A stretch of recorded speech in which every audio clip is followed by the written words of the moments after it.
সময়ের সাথে সবকিছু পরিবর্তন হয়, যেমন মানুষ, ব্যস্ততা এবং ব্যস্ততার কারণগুলোও পরিবর্তন হয়। হল লাইফে সকালে 7টায় ঘুম থেকে উঠতাম, কারণ আমাদের ক্লাসগুলো শুরু হতো সাধারণত 8টায়। এখন সকালে ঘুম থেকে উঠতে হয় নিজের সংসারের জন্য, এবং রান্না বান্না তো আছেই। সকাল সকাল সব রান্না বান্না শেষ করে ফেলি। দুপুরের রান্নাটাও আমি সকালেই করে ফেলি।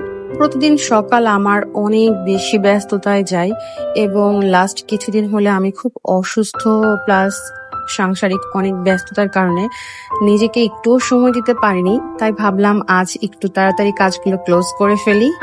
সকালে টুকটাক সব কাজ শেষ করে আমি সকাল সকাল গোসল করে নেই, এবং আমার সকালে চাটা মাস্ট লাগবেই। আমি চা না হলে দিনটা শুরু করতে পারি না। আর এই তো আমি রুমটা গুছিয়ে জাস্ট একটা ক্লিপ নিয়েছি। খুবই সিম্পল রুম, আমার নতুন সংসার।